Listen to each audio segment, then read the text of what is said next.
हिन महीने जे अंदरि शहनशाह कच्छ हज़रत हाजी पीर रहमतुल्लाह ताला अलैह जे नाम मथे मेड़ो थिए थो अने इन में पंहिंजे कच्छ में जानूं अने काठियावाड़ में जानूं कई माण्हू अने कई औरतूं पण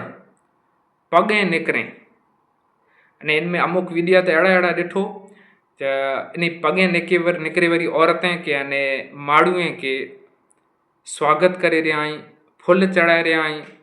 हार पहिराए रहिया आहीं, करे हज या उम्रे ते वञी रहिया आहीं। औलिया इकराम जा जी अज़मतूं अने उन जो मक़ाम अने उन जी शान मुसल्लम आहे।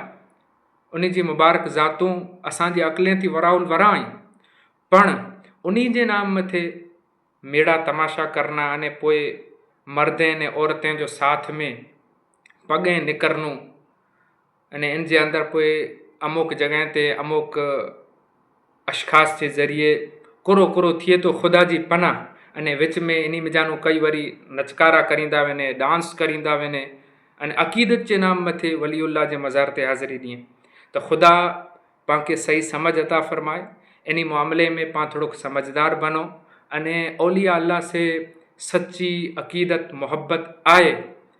त उन लाइ करे ईसाले सवाब करियूं, उन जी बारगाह में ख़िराज अक़ीदत पेश करियूं, उन जी मुबारक ज़िंदगीअ जे मुताबिक़ हली करे, उन जे नक्श कदम मथे हली करे, उन जे मिशन के अपनाए करे पंहिंजी ज़िंदगी गुज़ारियूं, न कि अहिड़ी रीते नचदे तमाशा करींदे अल्लाह वारनि जे मज़ारात ते वञो